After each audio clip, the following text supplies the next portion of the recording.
السلام علیکم ورحمۃ اللہ وبرکاتہ۔ ام المؤمنین سیدہ عائشہ صدیقہ رضی اللہ تعالی عنہا نے فرمایا، اے خواتین اسلام، عورتوں میں 3 خوبیاں اللہ تعالیٰ کو بہت ہی زیادہ پسند ہیں۔ جب پوچھا گیا کہ وہ کون سی 3 خوبیاں ہیں تو حضرت عائشہ صدیقہ رضی اللہ تعالی عنہا نے فرمایا، پہلی خوبی پردہ ہے۔ پردہ کسی خاتون کی ایسی خوبی ہے جو اللہ تعالیٰ کو بہت ہی زیادہ پسند ہے۔ جب کوئی خاص خوبیاں اللہ کو بہت پسند ہوں تو پھر ظاہر ہے کہ وہ خوبیاں اپنانے والی عورتیں بھی اللہ کو بے حد پسند ہیں۔ فرمایا گیا، اللہ کی پسندیدہ بندی بن جاؤ اور پردے کو اپنا زیور سمجھو۔ آج کل کی عورت کہتی ہے، جی اصل پردہ تو دل کا ہے، بس انسان کا ذہن پاک صاف ہونا چاہیے، صرف دماغ کا صاف ہونا ضروری ہے۔ تو میں کہتا ہوں، اے میری بہن، تیرا ذہن جتنا بھی پاک صاف ہو جائے لیکن سیدہ فاطمہ الزہرا سلام اللہ علیہا سے زیادہ پاک صاف نہیں ہو سکتا۔ پردے کا حکم سیدہ فاطمہ الزہرا سلام اللہ علیہا کو بھی تھا۔ جاہلیت قدیمہ کی طرح جاہلیت جدیدہ میں ایک بار پھر بہنوں کی عزت و ناموس پر خطرات کے بادل منڈلا رہے ہیں۔ ان کی عصمتوں سے کھلواڑ کرنے کی کوشش ہو رہی ہے۔ انہیں برہنہ و نیم برہنہ کر کے سرے بازار رسوا کیا جا رہا ہے اور ایک منصوبہ بند سازش کے تحت انہیں شمع خانہ کے بجائے چراغ محفل بنایا جا رہا ہے۔ کل تک علماء و مصلحین خورد و نوش، لباس و پوشاک اور رہن سہن کے مغربی ہونے کا شکوہ ہی کرتے رہے کہ اب برقع اور حجاب بھی جدت کی راہ پر چل پڑے ہیں۔ ہمارے ہاں ایک رواج بن چکا ہے کہ اگر خدا نخواستہ کسی گھر میں کوئی فوتگی ہو جائے، کوئی عزیز رشتہ دار یا کوئی قریبی فوت ہو جائے تو اس کی جدائی کا غم ہر چیز پر مسلط ہو جاتا ہے، حتیٰ کہ نماز پر بھی مسلط ہو جاتا ہے، پردے پر بھی مسلط ہو جاتا ہے۔ عورتوں کو اپنے پردے کا خیال نہیں رہتا، باپ بھائی بہن کو نماز کا خیال ہی نہیں رہتا۔ محترم ناظرین، صحابہ کرام رضوان اللہ علیہم اجمعین کے دور میں جب کوئی فوتگی ہو جاتی تھی، ظاہر ہے کہ خاندان والوں کے لیے یہ ایک بہت ہی غمزدہ صورتحال ہوتی تھی، لیکن پھر بھی یہ غم خواتین کے پردے پر اثر نہیں ڈالتا تھا۔ فوتگی کے دن بھی عورتیں پردے کا خاص خیال رکھا کرتی تھیں۔ ہر چیز پہ غم مسلط ہو جاتا تھا لیکن نماز پہ مسلط نہیں ہوتا تھا۔ لوگوں کو پتا ہوتا تھا کہ ابھی نماز کا وقت ہونے والا ہے، اٹھو اور نماز پڑھو۔ میت اکیلی پڑی رہتی، کوئی پرواہ نہیں، لیکن وہ لوگ ہر حال میں نماز پڑھتے۔ اسلام کی ایک مقدس شہزادی کا واقعہ ہے کہ اس کا ایک ہی بیٹا تھا اور وہ بھی اسلام و کفر کے معرکے میں شہید ہو گیا۔ اب یہ نیک خاتون نبی علیہ السلام کے سامنے اس طرح حاضر ہوئی کہ سر سے لے کر پیروں تک پورا وجود پردے میں ڈھکا ہوا تھا۔ صحابہ رضوان اللہ اجمعین یہ دیکھ کر حیران رہ گئے کہ اکلوتے بیٹے کی موت کا غم تو بڑے بڑوں کا کلیجہ چھلنی کر دیتا ہے اور وہ گریہ زاری اور چیخو پکار پہ اتر آتے ہیں۔ یہ کیسی خاتون ہے کہ اتنے بڑے صدمے کے باوجود مکمل پردے کی حالت میں اور مکمل ہوش و حواس میں ہے۔ اتنے بڑے صدمے کے باوجود یہ ابھی بھی پردے میں ہے۔ یہ اس دور کی بات ہے جب مشرکین کی عورتیں اپنے جوان بیٹوں کی موت پر نوحہ خوانی کرتی تھیں، ماتم کیا کرتی تھیں اور بے پردگی کا عالم ہوتا تھا۔ اس نیک خاتون نے جب یہ باتیں سنی کہ یہ کیسی عورت ہے کہ اپنے جواں بیٹے کی موت پر بھی پریشان نہیں اور مکمل پردے میں ہے، تو اس نے کہا، میرے بھائیوں، میرا بیٹا تو چلا گیا، کیا ہوا؟ میرا ایمان تو نہیں گیا۔ سبحان اللہ، یہ تھی اسلام کی مقدس شہزادیاں جن کی گود میں اسلام پلتا تھا۔ محترم ناظرین، حضرت عائشہ صدیقہ رضی اللہ تعالی عنہا نے فرمایا، دوسری خوبی جو اللہ کو بہت زیادہ پسند ہے، وہ ہے اپنے شوہر سے ٹوٹ کر محبت کرنا۔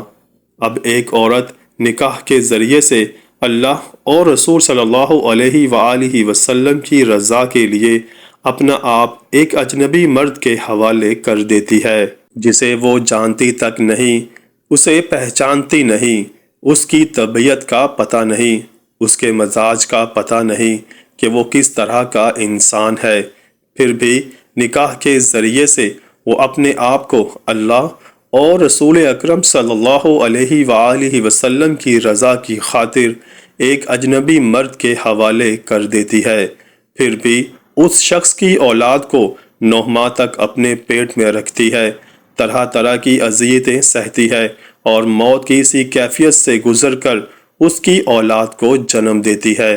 موت کی اسی اذیت سہنے کے بعد بچہ پیدا ہوتا ہے، پھر جب بچہ پیدا ہو جاتا ہے تو ایک ماں اپنی فکر بالکل ترک کر دیتی ہے، اپنا آپ بھول جاتی ہے اور اس بچے کی تربیت میں مصروف ہو جاتی ہے۔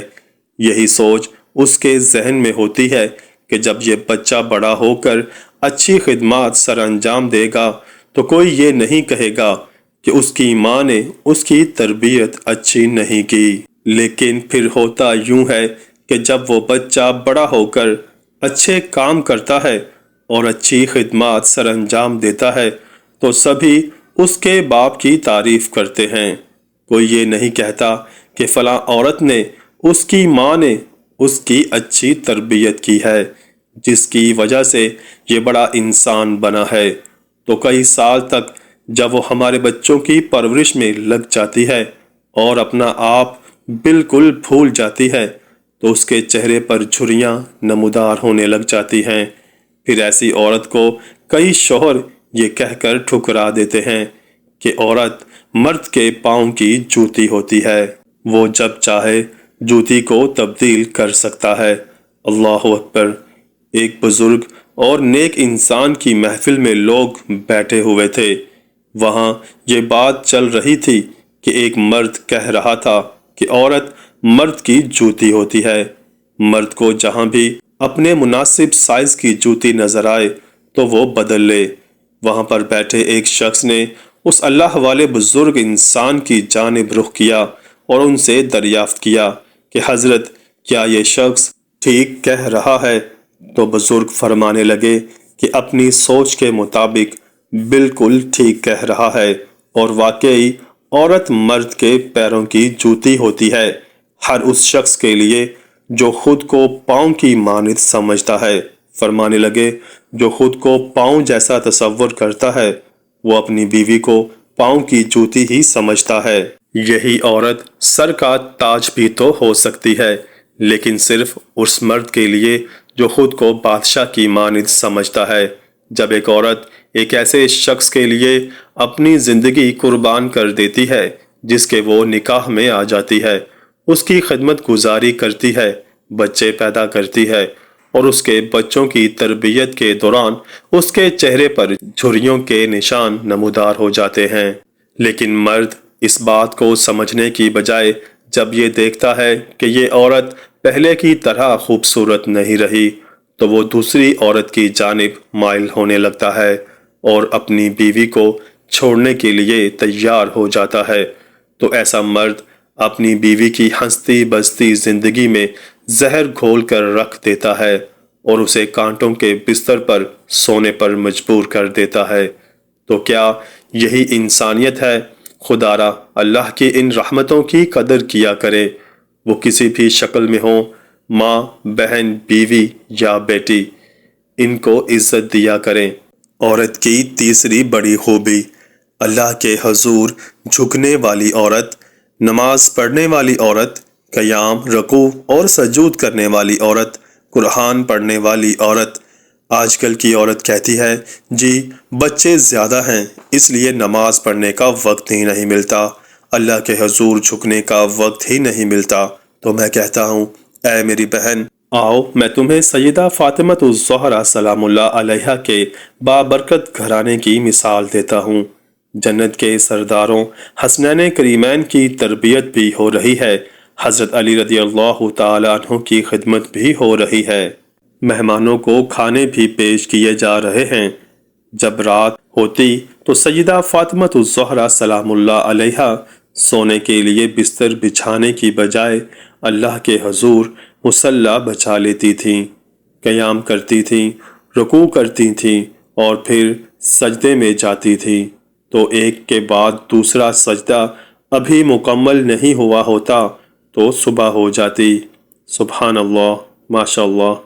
اللہ عز و جل سے دعا ہے کہ ہمیں نیکی کی باتوں پر عمل کرنے کی توفیق عطا فرمائے، آمین یا رب العالمین۔ محترم ناظرین، اگر میری آج کی یہ معلوماتی ویڈیو آپ کو پسند آ جائے تو براہ کرم اس ویڈیو کو لائک اور شیئر کر دیجئے، شکریہ۔